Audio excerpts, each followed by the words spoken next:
예, 한번 기도하겠습니다.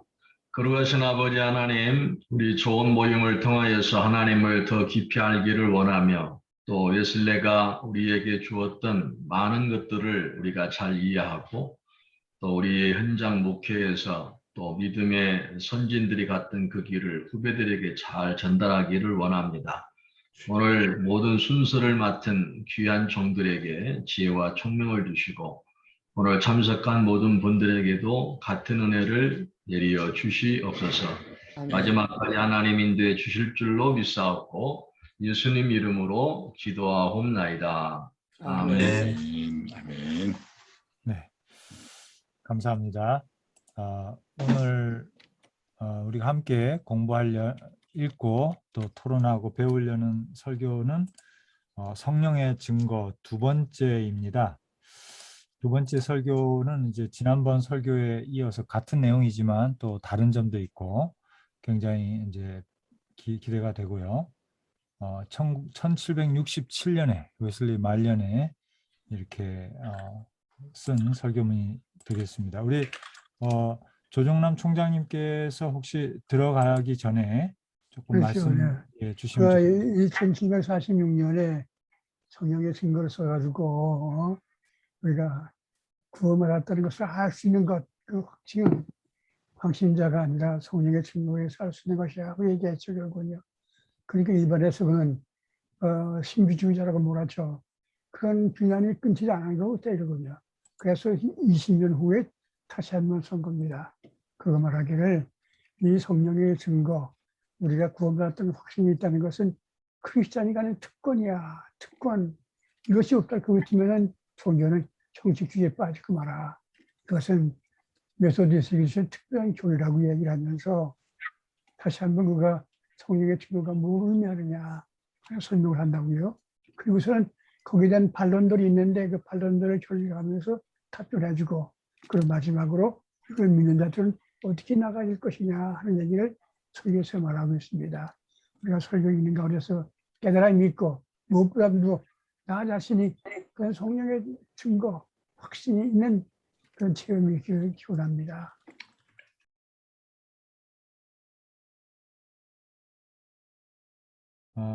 성령의 증거 2, 성령이 친히 우리 영으로 더불어 우리가 하나님의 자녀인 것을 증거하시느니라. 로마서 8장 16절 말씀. 성경을 하나님의 말씀으로 믿는 사람은 이와 같은 진리의 중요성을 의심할 수 없습니다. 계시된 이 진리는 단 한 번 불명료하고 우연하게 나타나는 것이 아니라 자주 분명하고 엄숙하며 확실한 목적을 가지고 계시되어 있습니다. 그리하여 하나님의 자녀의 독특한 특권 중 하나를 나타냅니다. 그리고 이 진리의 좌우에는 위험한 이론들이 있는 까닭에 이 진리를 설명하고 변호할 필요성은 더욱 절실합니다. 만일 우리가 이것을 부정하면 우리의 종교는 단지 형식적인 것으로 추락할 위험이 있습니다. 또한 경건의 모양은 가지고 있어서 경건의 능력을 부정하지 않는다 하더라도 그것을 등한시할 위험이 있는 것입니다.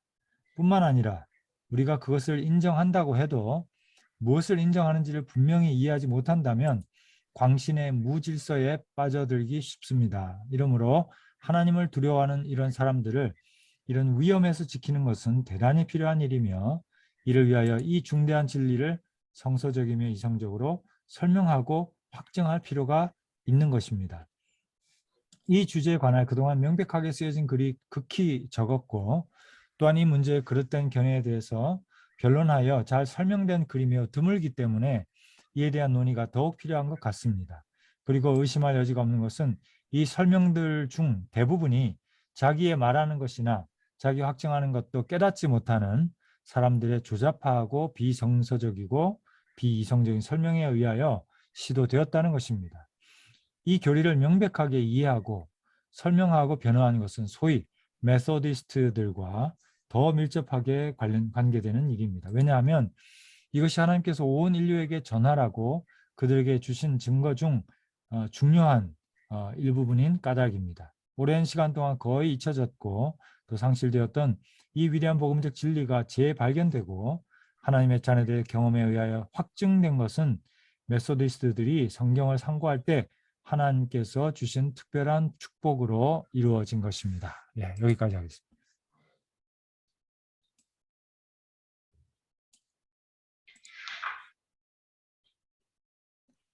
예, 계속해서 한번 읽어주시기 바랍니다. 네, 이어서 읽겠습니다. 네. 그러면 무엇이 성령의 증거입니까? 원어의 마르투리아라는 말은 여러 곳에서 그렇게 번역되어 있듯이 증언 또는 증거, 기록으로 번역할 수 있습니다. 또 기록은 이것이니 하나님이 우리에게 영생을 주신 것과 이 생명이 그의 아들 안에 있는 그것이니라. 요한일서 5장 11절이라고 성경은 기록하고 있습니다. 이것은 모든 영감된 기록에서 하나님이 증거하고 있는 것들의 총체입니다. 우리가 지금 말하고 있는 증거는 하나님의 영에 의하여 우리의 영에게 주어지고 또 우리 영과 더불어 증언하는 증거입니다. 성령은 증거하시는 인격체이십니다. 그가 우리에게 증거하시는 것은 우리가 하나님의 자녀이다라는 것입니다. 이 증거의 즉각적인 결과는 성령의 열매로 곧 사랑과 희락과 화평과 오래 참음과 자비와 양성 등입니다. 이런 것들이 없이는 이 증거 자체가 계속될 수 없습니다. 그도 그럴 것이 이 증거는 어떤 외적인 죄를 범하거나 잘 알려진 의무를 이행하지 아니함에 의해서뿐만 아니라 어떤 내적인 죄를 허용함에 의해서도, 즉 한마디로 말씀드려 하나님의 성령을 근심하게 하는 것들에 의하여 어쩔 수 없이 없어지고 마는 것입니다. 나는 인간의 언어를 가지고 하나님께 속한 깊은 것들을 설명한다는 것이 참으로 힘들다는 것을 여러 해 전에 알았습니다. 참으로 인간의 언어에는 하나님의 영께서 그의 자녀들 속에서 일하시는 것을 적당하게 표현할 수 있는 말이 없습니다. 하나님께 직접 배운 사람이 이 표현을 시정하고 부드럽게 하고 또는 강하게 하기를 바라면서 나는 성령의 증거라는 말을 영혼에게 주어지는 내적인 인상, 인워드 임프레션이라고 말하고 싶습니다. 이것에 의하여 하나님의 영이 나의 영에게 내가 하나님의 자녀요, 예수 그리스도께서 나를 사랑하사 나를 위하여 자신을 주셨고 나의 모든 죄는 도말되었으며 나까지도 하나님께 화목되었다고 즉각적이고 직접 증거하십니다. 그 20년 동안 더 상고해 보았지만 이 증거의 일부라도 취소할 만한 어떤 이유도 발견하지 못하였을 뿐만 아니라 이것을 보다 잘 이해시키기 위하여 이 표현의 어디를 어떻게 변경할 것인지 그 방법도 얻지 못하였습니다. 만약 하나님의 자녀 가운데 어느 누가 이에 대해 보다 명료한 표현을 지적한다면 그것을 첨가하겠고, 또 하나님의 말씀과 더욱 일치하는 표현을 제시한다면 나는 기쁜 마음으로 위에서 말한 내 표현을 포기할 것입니다. 그러나 하나님의 영이 어떤 외적인 음성으로 이를 증거하신다는 것을 의미하는 것은 아니라는 사실을 주의하시기 바랍니다. 하나님께서는 때때로 내적 음성으로 증거하시지만 그렇다고 해서 늘 그렇게 하시는 것도 아닙니다. 또한 하나님께서 항상 사람의 마음에 특정한 성경 말씀을 주셔서 지시한다고도 생각하지 않습니다. 종종 그렇게 하시기도 합니다만은 하나님께서는 직접적인 영향이나 설명할 수 없는 어떤 강한 작용을 통해 영혼 위에 역사하셔서 폭풍과 성난 물결은 지나가고 아주 잔잔해지며 마음은 예수님 품 안에 있는 것처럼 안정되고 죄인이 하나님과 화목해 되며 모든 악에서 용서받고 죄는 가려졌다는 것을 분명하게 확신케 하는 것입니다. 그러면 이에 관하여 논쟁이 되는 점은 무엇입니까? 이는 성령의 증거가 있을 수 있느냐 없느냐의 문제가 아닙니다. 성령이 우리 영과 더불어 우리가 하나님의 자녀임을 증거하시느냐 하시지 않느냐가 아닙니다. 성령과 완전히 상충되는 편을 택하고 진리 하나님을 거짓말쟁이로 만들지 않고서는 이것을 부인할 사람은 아무도 없습니다. 그러므로 성령의 증거가 있다는 것은 모든 사람에 의하여 인정되고 있는 것입니다. 여기까지 읽겠습니다. 네, 감사합니다. 계속 읽어주시죠. 네, 제가 읽겠습니다. 또한 우리가 하나님의 자녀라는 간접적인 증거가 있느냐 없느냐의 질문도 아닙니다. 이 간접적인 증거는 아주 정확히 말하기는 힘들지만 하나님께 대한 선한 양심의 증거와 거의 같은 것입니다. 또 이것은 이성의 결과, 즉 우리가 우리 영혼 속에서 느끼는 것에 대한 성찰이라 하겠습니다. 엄격히 말씀드리면 이것은 일부는 하나님의 말씀에서 오고 또 일부는 우리들 자신의 체험에서 나오는 결론입니다. 하나님의 말씀은 성령의 열매를 가진 자는 모두 하나님의 자녀라고 합니다. 체험 또는 내적 의식은 내가 성령의 열매를 가졌다고 말합니다. 그런 까닭에 나는 합리적으로 내가 하나님의 자녀라고 결론을 짓는 것입니다. 이것은 모든 사람들이 다 인정할 것이므로 논쟁의 여지가 없습니다. 우리는 성령의 열매가 없이 성령의 참된 증거가 있을 수 있다고 주장하는 것이 아닙니다. 오히려 우리는 성령의 열매가 이 증거로부터 나온다고 주장합니다. 증거가 처음으로 주어졌다 해도 항상 똑같은 정도는 아니지만 그 얼마 안 있으면 곧 열매가 솟아나는 것입니다. 그러나 이 증거 자체가 늘 똑같이 강하고 분명하지 않는 것처럼 기쁨이나 평강이 늘 같은 상태에 있는 것은 아닙니다. 사랑도 마찬가지입니다. 문제의 요점은 여기 있습니다. 즉 성령의 직접 증거가 과연 조금이라도 있는가 없는가에 있습니다. 환원하면 열매에 대한 의식에서 솟아나는 증거 이상의 어떤 다른 성령의 증거가 있는가 하는 문제입니다. 나는 그런 증거가 있다고 믿습니다. 본문이 분명하게 자연스럽게 그런 뜻을 드러내고 있습니다. 성령이 우리 영으로 더불어 우리가 하나님의 자녀임을 증거하시느니라.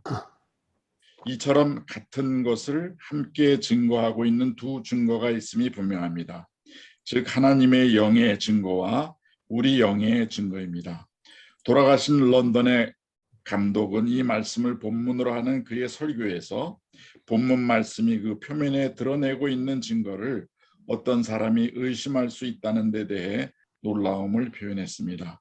그래서 그 감독은 말하기를 우리 영의 증거라는 것은 우리의 진실성에 대한 의식이라고 하였습니다. 즉 좀 더 분명히 표현하면 이는 성령의 열매에 대한 의식이라는 말입니다.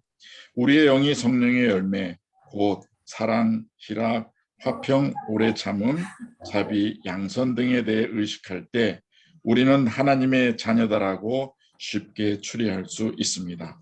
어느 훌륭한 사람은 우리들의 선행에 대한 의식이 성령의 또 다른 증거라고 생각하는 것도 사실입니다.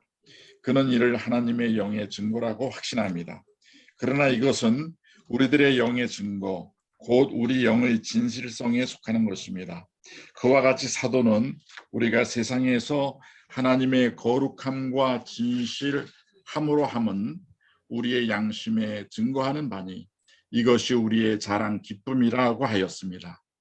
여기서 진실이라 함은 우리들의 내적 의향과 동시에 최소한도 우리의 말과 행동을 언급하고 있음이 분명합니다.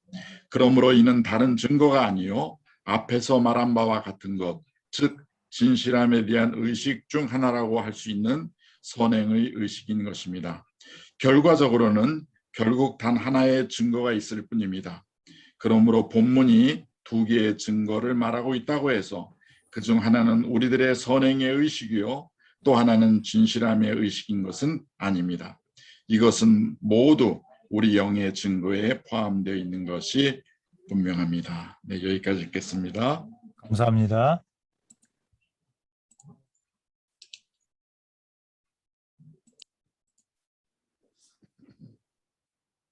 네, 제가 읽겠습니다. 그러면 다른 증거는 무엇입니까?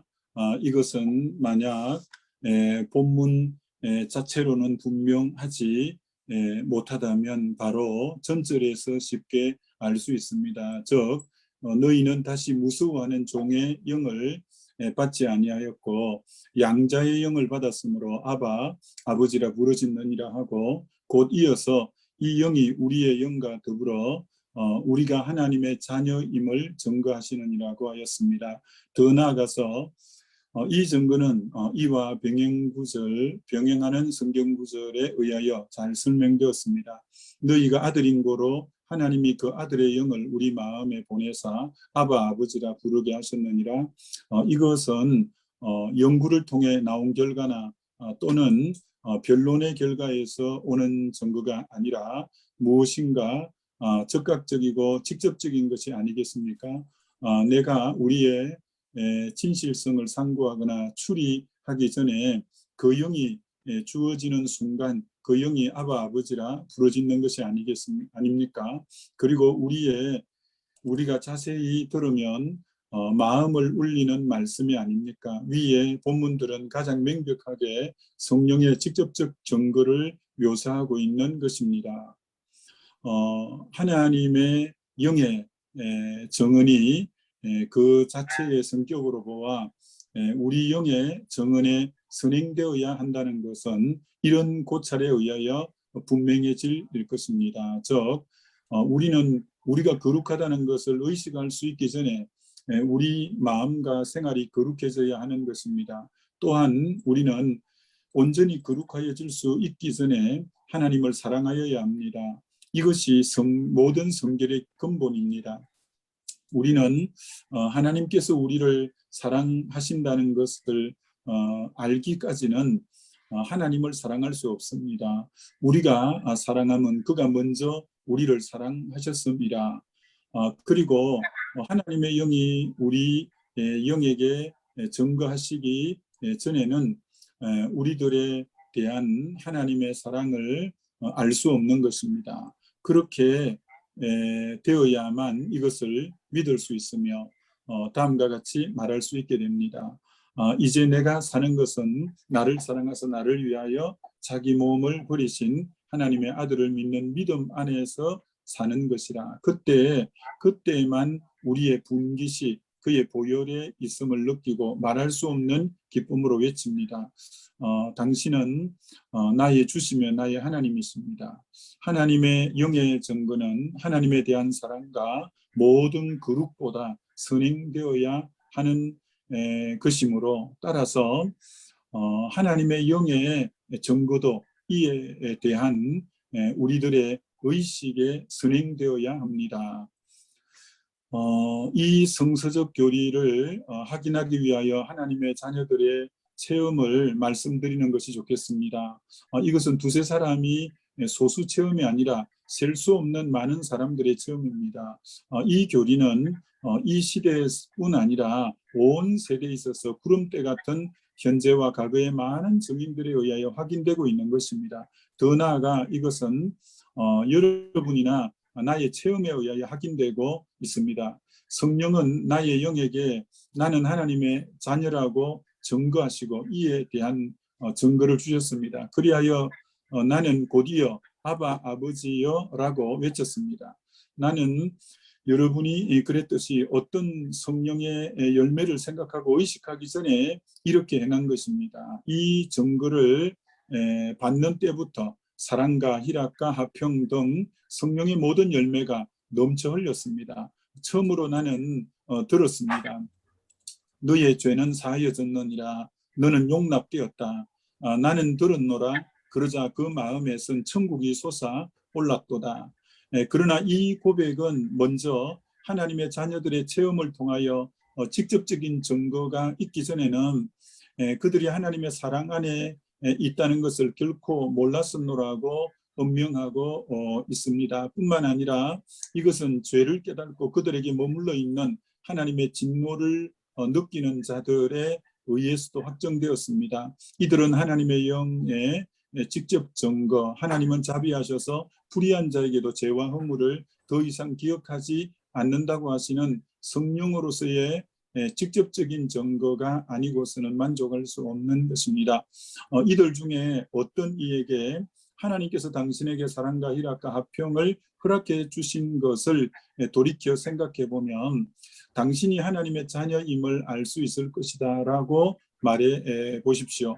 그러면 그는 곧 이 모든 것에 의한다면 나는 마귀의 자녀가 아닐까요? 나는 마귀가 하나님을 사랑하지 않듯이 나도 하나님을 사랑하지 않습니다. 즉 나의 육에 속한 마음은 하나님의 원수입니다. 성령 안에서 희락이 없습니다. 내 영혼은 슬퍼서 죽을 지경입니다. 화평이 없습니다. 내 마음은 흉흉한 바다나 폭풍을 만난 바다와 같습니다라고 대답할 것입니다.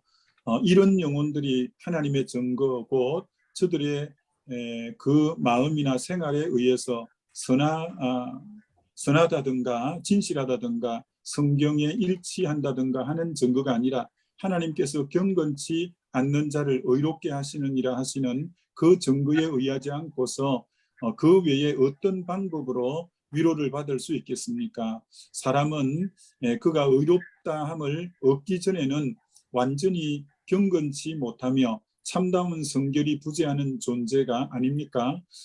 또한 사람은 자기가 행한 어떤 의로운 행위 때문이 아니라 그저 하나님께서 값없이 주시는 긍휼에 의하여, 즉 전적으로 오직 하나님의 아들께서 나를 위하여 행하시고 고난당하신 일 때문에 하나님께 수락되었다고 의식할 때까지는 참으로 선한 것을 행하지 않으며 또 행하지도 못하는 존재가 아닐까요? 사람이 의롭다함을 입는 것이 율법의 행위에 있지 않고 믿음으로 된다면 달리 말할 수 없지 않겠습니까? 그렇다면 그가 어떤 내적 외적 선을 칭의에 보다 선행하는 것으로 의식할 수 있겠습니까?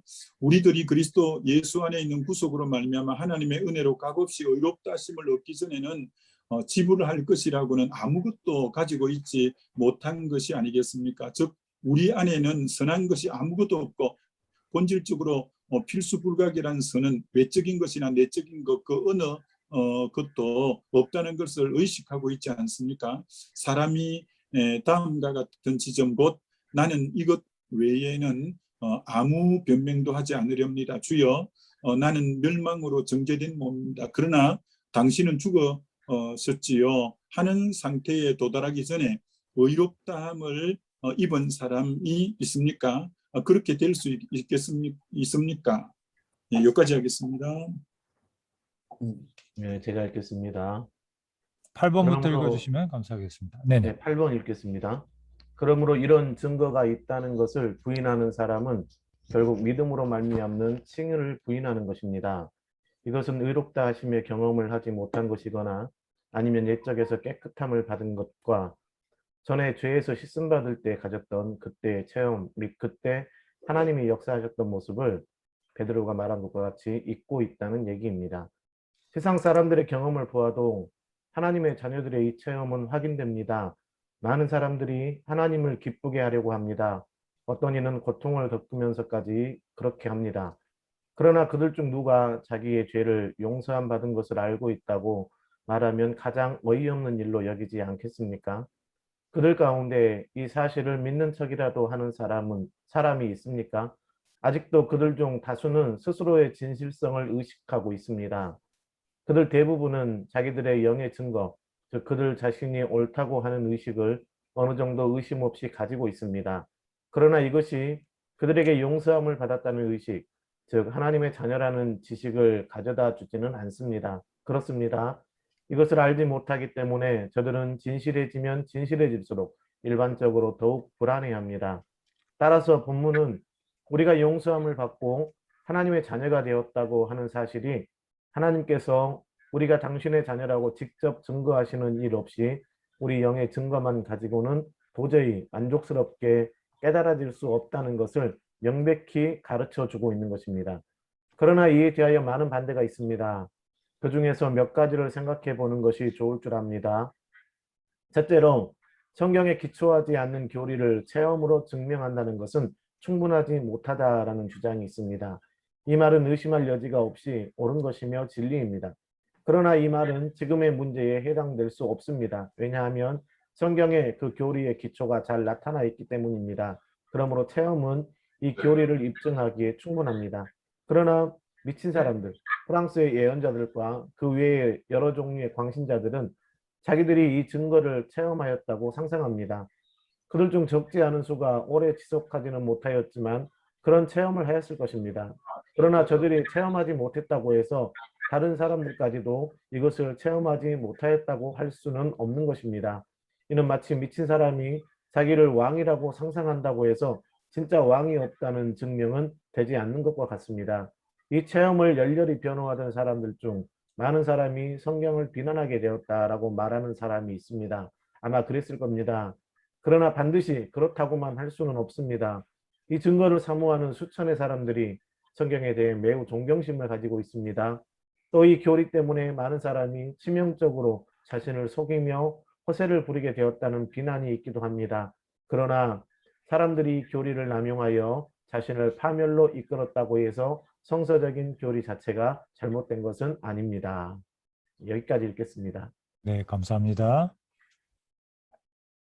제가 읽을게요. 나는 이것을 의심의 여지가 없는 진리로 인정한다. 성령의 열매가 곧 성령의 증거이다 라고 말하는 사람이 있습니다. 의심할 여지가 없다고 할 수는 없습니다. 수천의 사람이 이를 의심했고 또 거침없이 부인했습니다. 이 말에 대해서는 이 정도 끝내겠습니다. 만일 이 증거가 충분하다면 그 외에 다른 증거는 필요하지 않을 것입니다. 그러나 다음의 경우에 해당되지 않을 때에는 필요합니다. 성령의 열매가 전적으로 결여된 경우, 이는 성령의 직접적인 증거가 주어졌을 때를 가정한 말입니다. 이것을 깨닫지 못하는 경우, 이 경우는 하나님의 사랑 안에 있으면서도 그것을 알지 못하고 있다는 것을 주장하는 것이 됩니다. 그렇습니다. 증거에 의하지 않고서는 이것을 알지 못합니다. 그런데 우리는 이것을 주장하려고 합니다. 즉 간접적인 증거, 우리의 영의 증거가 구름 아래에 있을 때에도 이 직접적인 증거는 우리를 밝게 비춰줄 수 있다는 것입니다. 둘째로 이 증거를 주장하는 목적은 우리가 하는 고백이 순수하다는 것을 증명하는 데 있지만 그것은 이를 증명하지 못한다고 하면서 반대합니다. 나는 그런 증명은 내가 의도하는 바가 아니라고 답변하겠습니다. 성령의 증거는 어떠한 고백에 앞서서 있는 것이라기보다는 우리가 타락했고 미안성의 상태이며 죄책을 가지고 있는 의지할 곳 없는 죄인임을 드러내게 하려는 것입니다. 이는 증거를 받는 자로 하여금 저들이 하나님의 자녀라는 것을 확신케 하려는 것입니다. 환원하면 저들이 그리스도 예수 안에 있는 구속으로 말미암아 하나님의 은혜로 값없이 의롭다함을 얻은 자가 되었음을 확신케 하려는 데 있는 것입니다. 그렇다고 해서 그들의 옛 생각이나 말이나 행동들이 성령의 규례와 일치된다고 생각하는 것은 아닙니다. 도리어 반대로 저들이 마음에서나 생활에서나 전적으로 죄인임을 전제합니다. 그렇지 않다면 하나님께서는 경건한 자를 의롭다고 하시되 저들의 행위의 공로로 말미암아 의롭다고 하시는 것이 됩니다. 그러므로 나는 이런 모든 반대의 밑바탕에는 우리들이 의롭다함을 입는 것은 행위로 말미암는다는 가정이 있다고 생각하지 않을 수 없습니다. 왜냐하면 하나님께서 의롭다 하심을 입은 자들에게 행위로 말미암지 않는 의를 주신다고 확신하는 사람은 누구든지 성령의 열매에 선행하는 하나님의 증거가 있다는 것을 쉽게 인정하게 되는 까닭입니다. 셋째로 어떤 반대자는 한 복음서 기자는 너희 하늘에 계신 아버지께서는 구하는 자들에게 성령을 주시리라고 말했고, 또 다른 복음서 기자는 같은 말을 좋은 은사라고 하면서 성령의 증거하시는 방법은 이 좋은 은사를 주심으로써 행하는 것을 드러낸다고 말합니다. 그러나 이 주장들은 문구 안에는 증거에 관한 아무런 언급이 없습니다. 넷째로 어떤 사람은 성령은 그 실가로 나무를 아느니라, 모든 것을 시험하라, 영들을 시험하라, 너희 자신을 시험하라 하였다라고 말하며 반대합니다. 옳은 말입니다. 그러므로 자기 안에 증거를 가졌다고 믿는 사람은 모두 이것이 하나님께로부터 온 것인가 시험하여 보십시오. 열매가 따르면 하나님께로부터 온 것이고 열매가 따르지 않으면 하나님께로부터 온 것이 아닙니다. 확실히 나무는 그 실과로 알려집니다. 그러므로 우리는 이에 의하여 그 증거가 하나님께로부터 온 것인지 아닌지 증명합니다. 그리고 어떤 사람은 이 직접 증거는 성경에 언급되어 있지 않습니다 라고 말하며 반대합니다. 그렇습니다. 물론 직접 증거만 언급된 적은 한 번도 없습니다. 그러나 다른 증거와 연관되어서 공통 증거로 우리 영과 더불어 우리가 하나님의 자녀임을 성경은 증거하고 있습니다. 성경의 말씀을 보십시오. 사도 바울은 고린도 교인들에게 너희가 믿음이 있는가? 너희 자신을 시험하고 너희 자신을 확증하라. 예수 그리스도께서 너희 안에 계신 줄을 너희가 스스로 알지 못하느냐? 말하고 있습니다.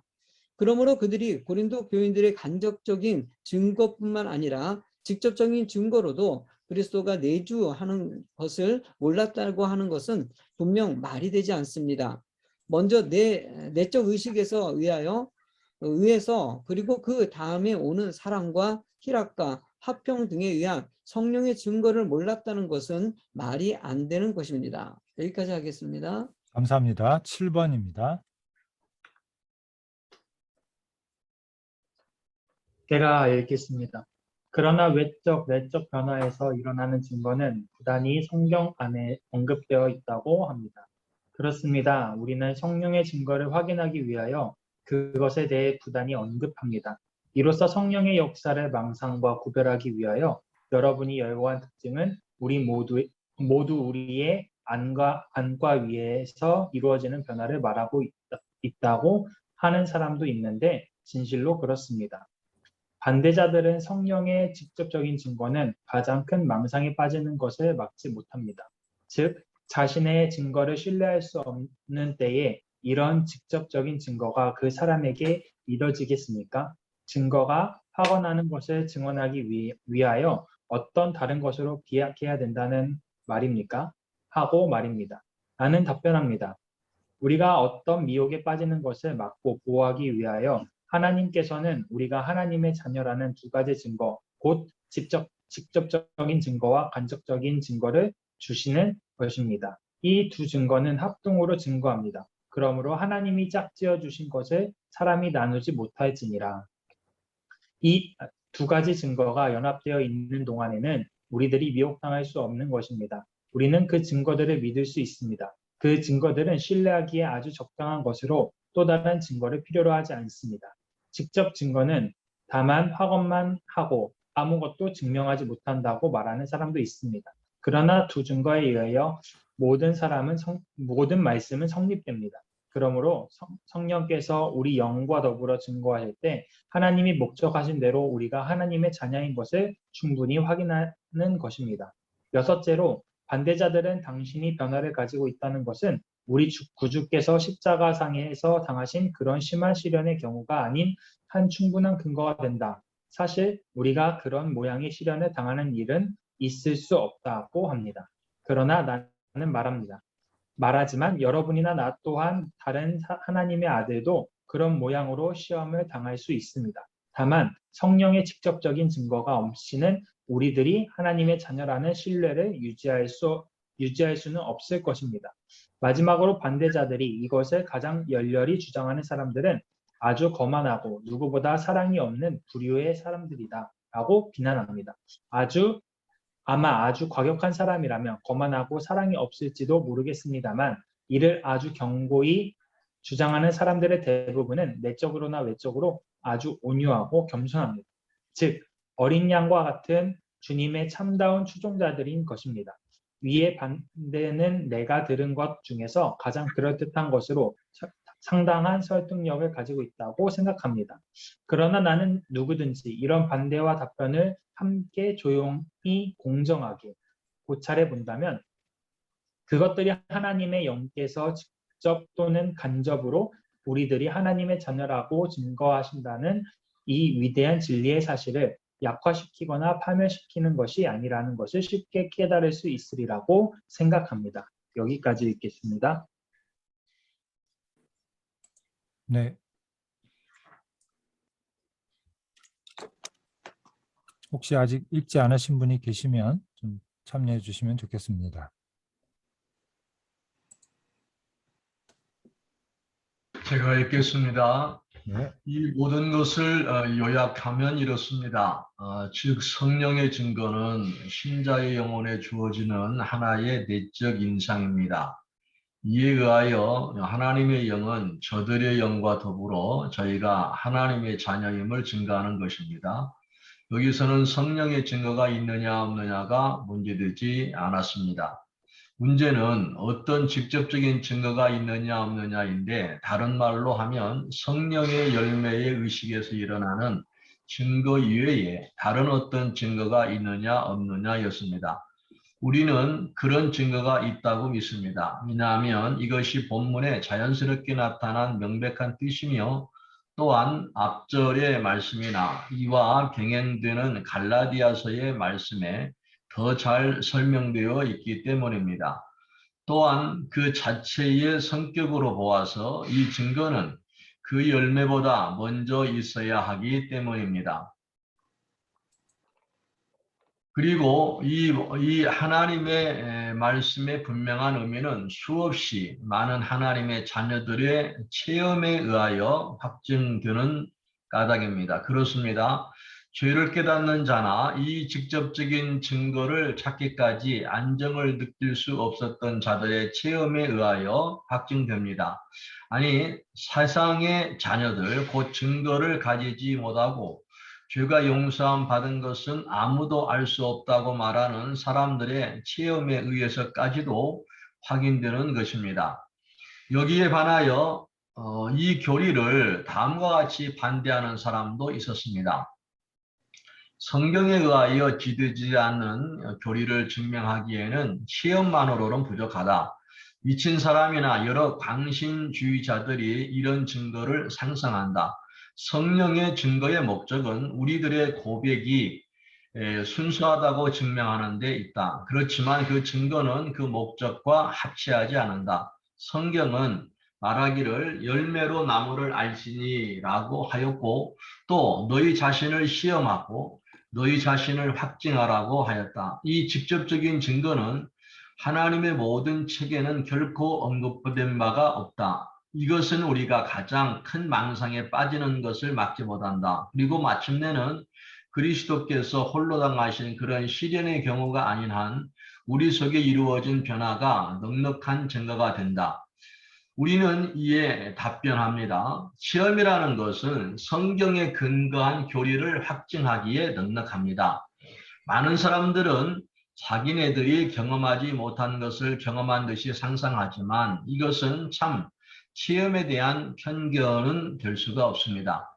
이 증거의 목적은 우리들이 하나님의 자녀임을 확신케 하는데 이 증거는 그 목적을 이룹니다. 성령의 참된 증거는 그 열매, 곧 사랑과 희락과 화평 등에 의하여 이루어집니다. 그러나 열매들이 앞서는 것이 아니요 열매는 그 뒤에 따르는 것입니다. 바로 예수 그리스도가 내 안에 있는 줄 내가 알지 못하느냐 한 성령의 말씀 속에서 간접적인 증거와 더불어 직접적인 증거가 언급되어 있지 않다는 것은 증명될 수 없습니다. 하나님의 영이 우리의 영과 더불어 증거함으로써 우리를 모든 미혹에 빠지지 않게 보호하여 주십니다. 그리고 우리가 시험 속에 있을 때에 우리의 영들의 증거가 불충분하거나 우리가 하나님의 자녀라는 하나님의 영의 직접적인 증거에 의한 확인이 없다면 우리는 모두 그 시험에 빠져버리고 말 것입니다. 이로써 우리는 다음과 같은 두 가지 추론을 얻을 수 있습니다. 첫째, 누구든지 성령의 열매와 격리된 어떤 가상의 성령의 증거를 신뢰하여서는 안 된다는 것입니다. 만일 하나님의 영이 우리가 하나님의 자녀임을 참으로 증거하시면 그 성령의 열매, 곧 사랑과 희락과 화평과 오래 참음과 자비와 양성과 충성과 온유와 절제가 결과로 따르는 것입니다. 이런 열매는 심한 유혹을 당하고 있는 동안에는 일시적으로 구름에 가려질 수도 있습니다. 그러므로 유혹을 당하는 사람, 즉 사탄이 밀가부르듯 흔들고 있는 사람에게는 나타나지 않습니다. 하지만 이 열매의 본질적인 부분은 설사 그것이 두터운 구름에 가려져 있다고 할지라도 남아있는 것입니다. 성령 안에 있는 기쁨이 이 시련의 기간에는 없어질 수도 있는 것은 사실입니다. 그렇습니다. 흑암의 세력과 흑암의 때가 계속되는 동안에는 영혼이 심히 민망하게 될 수 있습니다. 그러나 일반적으로는 회복되어 마침내 말할 수 없는 영광스러운 즐거움으로 기뻐하게 되는 것입니다. 둘째, 아무도 성령의 직접적인 증거를 갖지 못한 어떤 상상적인 성령의 열매에 안주해서는 안 된다는 겁니다. 우리가 자신 속에 이런 성령의 증거를 가지기 훨씬 이전에도 하나님께로부터 오는 희락과 화평과 평강과 사랑을 미리 맛볼 수 있을 것입니다.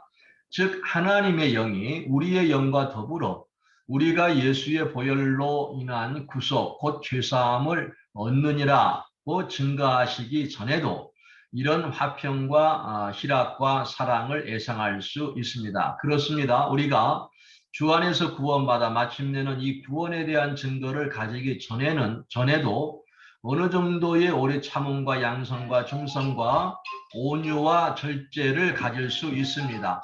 그것은 그림자가 아니며 선행적으로 선행적 은총으로 말미암아 실제로 어느 정도는 소유할 수 있습니다. 그러나 거기에 머물러 안주하라고는 할 수 없습니다. 만일 안주하라고 한다면 우리의 영혼이 망할 위험에 처합니다. 어디까지 갔었죠? 처합니다. 예. 우리 마음속에 하나님의 영이 아바 아버지여 라고 외칠 때까지 계속해서 하나님께 부르짖는 것이 현명합니다. 이것이 하나님의 자녀들의 특권입니다. 이것이 없이 우리는 복잡한 의심과 두려움이 없는 확고한 평화를 얻을 수 없습니다. 그러나 우리가 한번 이 양자의 영을 받으면 모든 지각에 뛰어나며 모든 의심과 두려움을 내어쫓는 평강이 우리의 마음과 생각을 그리스도 예수 안에 지키실 것입니다. 그리고 성령의 순수한 열매, 곧 내적, 외적 성결을 소유하게 될 때에 하나님께서는 우리에게 한 번 주셨던 증거를 끊임없이 주실 것입니다. 이것은 의심할 여지가 없는 하나님의 뜻입니다. 그러므로 우리는 하나님의 영의 증거나 또는 우리 자신의 증거, 즉 우리가 의와 거룩함 가운데 걷고 있다는 의식을 빼앗길 필요가 없는 것입니다.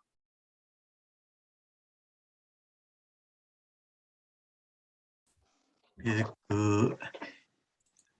지난번 설교 강독 때 읽었던 설교와 연결되어 있는 내용들이 많이 있습니다.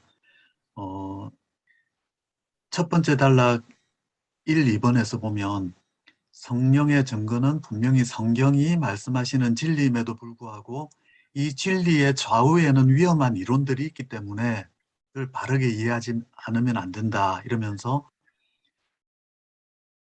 형식적 종교, 경건의 모양은 있으나 경건의 능력을 부인하는 종교와 또 반대로 무질서에 빠지는 그런 광신적인 종교, 이 두 가지 모두를 경계해야 되기 때문에 바르게 알아야 된다는 것을 말하고 있습니다. 그러면서 첫 번째 단락 3, 4번에 보면 성령의 증거 교리에 대해서 쓴 글들이 많지 않고 이 교리는 충분히 설명된 적이 없다. 이러면서 오랜 시간 동안 거의 잊혀지고 상실되었던 위대한 복음적 진리다. 그래서 이 진리를 재발견해서 바르게 가르치고 또 하나님의 자녀의 경험을 통해 확증하는 것이 메소디스트들의 사명이다 이렇게 말씀합니다. 그런데 여기에 보면 오랜 시간 거의 잊혀졌다는 것이 사실 교회사 전체를 통해서 보면 사실인 것 같습니다. 웨슬리가 편지에 쓴 글에 보면요, 첫 몇 세기 동안 기독교 교회 전체는 확신을 누렸습니다. 비록 니케아 이후 교부들이 남긴 소수의 글에는 확신에 대한 명쾌한 교리적 가르침이 나타나지 않지만 로마의 클레멘스, 이그나티우스, 폴리캅, 오리게네스와 같은 초기 교부들을 주의 깊게 읽은 사람이라면 누구도 그 저자들이 확신을 소유했고 그들이 참된 그리스도인으로 언급한 모든 사람이 확신을 소유했음을 의심하지 않을 것입니다. 웨슬리는 성결의 교리와 마찬가지로 확신의 교리도 초기 기독교에서는 풍성하게 누리다가 나중에 기독교가 로마의 국교로 공인되고 기독교가 타락하면서 점점 약화된 교리로 보고 있다는 것입니다. 그래서 초기 기독교에서는 분명히 누렸다 이걸 말하고 있습니다. 뿐만 아니라 웨슬리는 이전의 개신교 전통 역시 성령의 증거 교리를 충분히 가르치지 못한 것으로 여깁니다. 루터 칼빈 또 그 이후에 청교도들이나 루터란 경건주의자들 보면 성령의 증거 교리가 전혀 없는 것은 아닙니다. 분명히 성령께서 증거하시기 때문에 하나님의 말씀에 대한 확신을 갖고, 그리고 그로 인해서 내가 하나님의 자녀라고 하는 사실을 이렇게 확신할 수 있다는 가르침은 그 모두에게 나타나는데 초점이 좀 다릅니다. 종교개혁자들은 교황이 사도적 영감을 받아서 성경에 없는 교리들을 선포할 수 있는 그런 권리가 있다고 주장을 하고, 직접 계시를 또 받는다고 주장하는 그런 사람들이 있어서 교황의 사도적 영감서를 부인하기 위해서, 또 한편으로는 직접 계시를 받는다고 하는 열광주의자들을 경계하기 위해서 성령의 직접 증거라는 개념에 대해서 알러지 반응을 가졌던 것 같습니다. 그래서 루터와 칼빈은 성령의 증거나 조명이라는 교리를 주로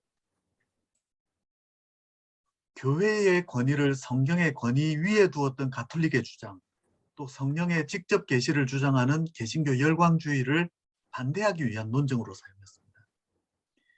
이 가톨릭 교회가 주장했던 것은 교회가 성경의 정경의 범위를 결정했다. 그러니까 교회의 권위가 성경의 권위보다 더 위에 있다. 이렇게 주장한 것에 반대하기 위해서 교회의 권위 이런 것들을 외쳐온 교황주의자들을 반박하기 위해서 성령의 주된 직분은 그리스도를 설교하는 데 있다. 그렇기 때문에 그리스도를 바르게 설교하는 종교개혁 교회라야 성령의 임재의 진정한 표지를 가지고 있다. 그러면서 그리스도를 바르게 증거하느냐 아니냐가 성령을 지니고 있는지 아닌지에 대한 기준이다. 이렇게 강조했습니다. 루터는 그래서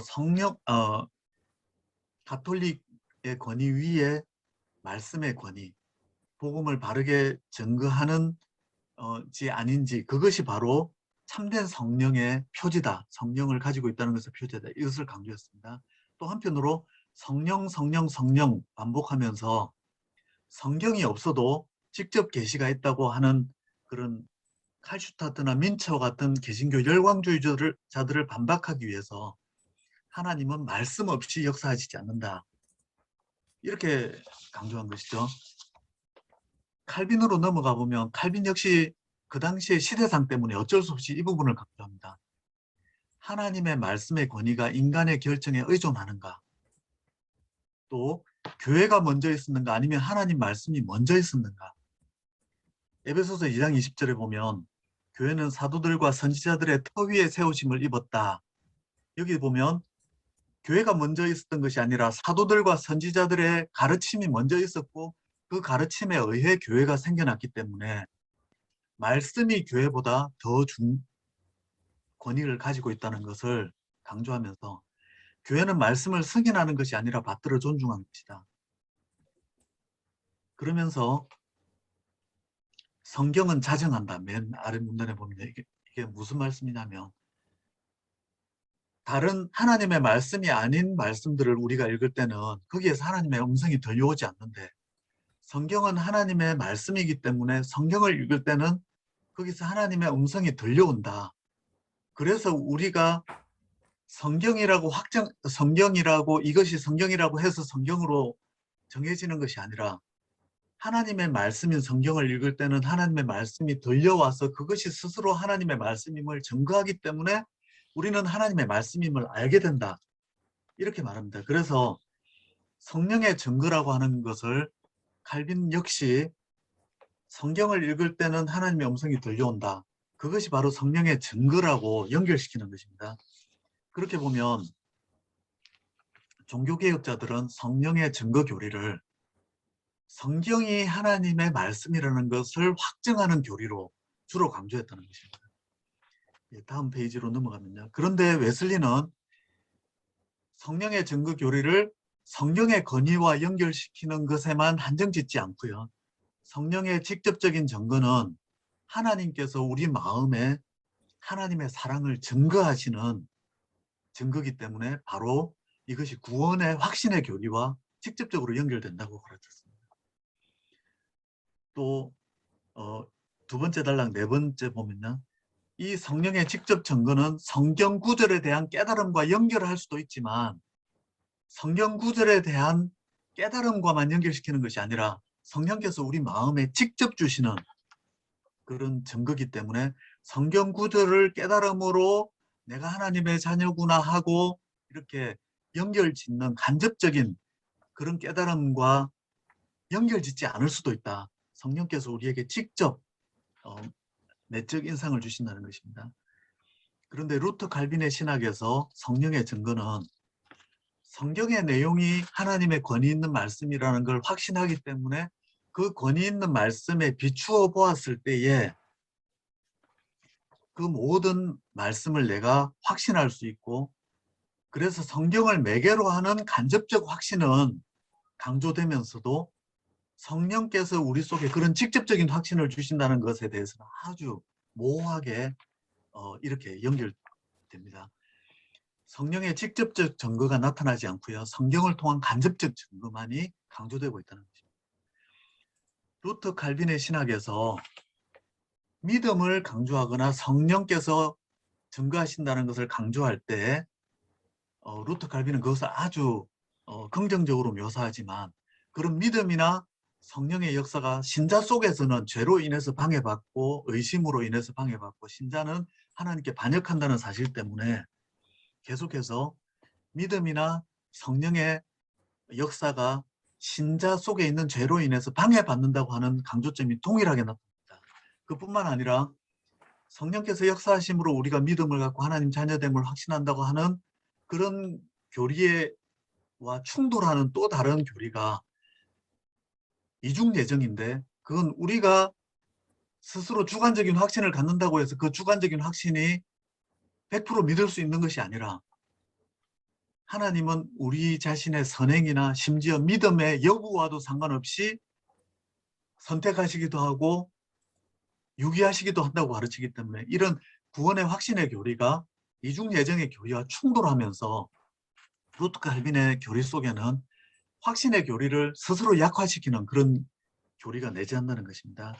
그런데 그런 점에서 보면 성령의 증거 교리를 구원의 확신의 교리와 연결하면서 그런 자충하는 교리를 극복한 것이 웨슬리의 그런 성령의 증거 교리다 이렇게 볼 수 있습니다. 또 3단락 7에서 9까지를 보면 웨슬리는 개신교의 오직 은혜, 오직 믿음의 교리를 성령의 교리와 가장 확실하게 연결해서 성령의 증거가 있다는 것이 바로 우리가 믿을 수 있다는 근거다. 그러면서 성령의 증거가 있다는 것을 부인하는 사람은 믿음으로 말미암는 칭의를 부인하고 결국 확신의 근거를 선행이나 자신의 진실함에 연결시킬 수밖에 없다. 그렇게 말합니다. 그래서 성령의 증거 교리는 개신교의 오직 믿음의 교리를 가장 하나님께 연결시킬 수 있는 그런 중요한 교리로 설명합니다.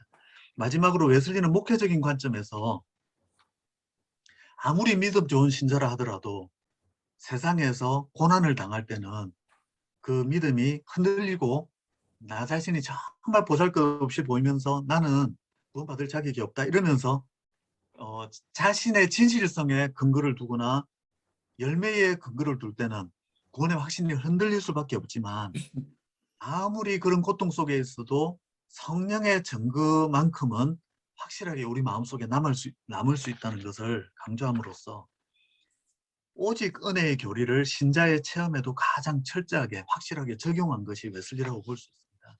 그렇게 볼 때에 간접적인 증거만 있을 때는 우리는 구름 아래에서 정말 그 확신의 근거가 희미해질 수 있지만 이 직접적인 증거는 우리를 언제든지 밝혀주는 흔들리지 않는 근거가 될 수 있다. 이렇게 말하고 있습니다. 이렇게 이런 부분은 이제 논리적인 부분이지만 웨슬리 같은 경우는 계속해서 본문에서 강조하듯이 신자의 성령의 증거 교리는 신자의 체험을 통해서 확증되는 교리다. 구름같이 허다한 증인들이 있다.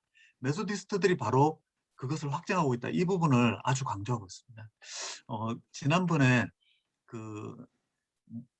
줌으로 모였을 때 이 소장님께서 다음번 다음번 성령의 증거 교리 2를 읽을 때는 좀 목사님들께서 자신이 받은 성령의 증거 교리에 대해서 좀 체험을 나누면 좋겠다 그런 말씀을 하셨는데, 웨슬리는 정말 이 부분을 그 교리적으로만 강조하고 변증하는 것이 아니라 구름같이 허다한 증인들이 있다는 것을 메소디스트들을 통해서 확인하고, 그것들을 메소디스트들이 그 증거를 얻었을 때는 증거하게 하고 간증을 나누게 하고, 그렇게 함으로써 실제적인 사건을 통해서도 점점 더 이것을 확신하게 했다는 점에서 성령의 증거 교리는 메소디스트들을 통해서 하나님께서 이 세상에 남기신, 기독교에 남기신 중요한 교리라는 것을 다시 한번 확인할 수 있다고 저는 생각합니다. 감사합니다.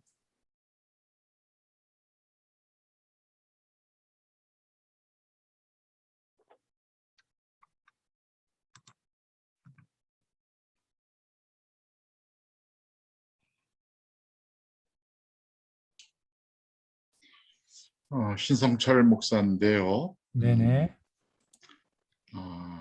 그 여의도 순복음교회, 그러니까 하나님의 성회 쪽에 있는 사람들하고 대화를 나누다 보면은 그 방언이라고 하는 것에 대한 그 의존도가 아주 굉장히 강하다는 걸 느낄 수가 있어요. 뭐 여러 목사님들도 그렇겠지만은. 그래서 방언을 한다는 자체가 성령이 지금 내 마음속에 내주하셔서 내 혀를 주장하심으로 인하여 하나님 앞에 기도를 해 준다, 대신. 그래서 그 뭐라 그럴까요, 확신과 믿음이 방언을 하느냐 못하느냐에 따라서 그 성령이 나와 함께 하신다고 하는 그게 많이 갈라지는 것 같아요. 그래서 그 예전에 조윤기 목사님께서도 이제 그 부분에 대해서 얘기를 하실 때, 진짜 그 물론 방언이 성령이 오신 증거라고 뭐 그렇게 강조를 안 하지만, 우리 목사님들이나 신학자들도 솔직히 성경을 보면 성령께서 임재하셨을 때에 방언의 역사가 있지 않았느냐. 에베소도 그랬고, 뭐 오순절은 뭐 마가다락방 그랬고, 고넬료의 가정인가 거기서도, 하여튼 그래서 이 방언에 대한 그것이 웨슬리 때는 어땠는가 그게 좀 궁금하고, 지금도 그 우리 OMS 같은 경우는 선교사를 파송할 때 그 선교사님에게 방언을 하십니까? 그래서 선교사님이 못 모르고 네 방언을 합니다 하면은 그냥 탈락되지 않습니까? 방언하는 선교사를 보내질 않죠. 그래서 미리 그 OMS에 가서 심사받을 때는 방언 안 한다고 그렇게 교육을 받는다고 합니다. 저희 조그만 성결 우리 복음 선교에서도 학생들이 이제 여기 모여서, 지금은 이제 잘 못 모이지만 막 뜨겁게 기도할 땐 뭐 방언으로 기도하는 친구들이 있어요. 그런데 또 한쪽에서는 그 방언하는 거를 잘못됐다라고 생각하는 친구들이 있어가지고 여기 한번 와서 기도하는 거 보고 아예 실수해가지고 그 다음엔 안 옵니다. 그래서 그 발제하시는 분이나 또는 목사님들께서 웨슬리 때는 이 방언의 문제가 없었나, 아니면은 좀 아는 분이 있으면 좀 설명도 해주시고 보충해 주시면 고맙겠습니다.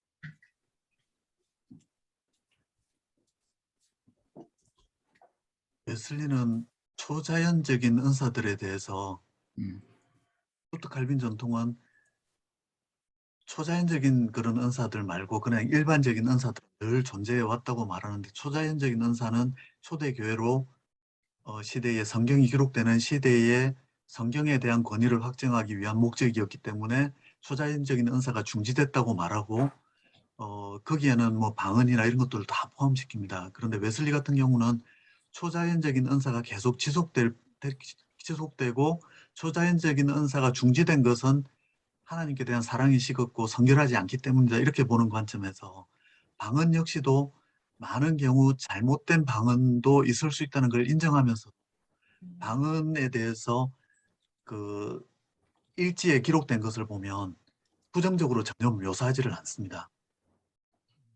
그리고 또 여러 글들에 보면 방언 은사 중지된 것이 아니라는 걸 입증하는 그런 내용 중에서도 보면 방언도 나타났다는 사실들에 대해서도 기록을 하고 있는 것에 볼 때에 방언이라는 것이 왜곡된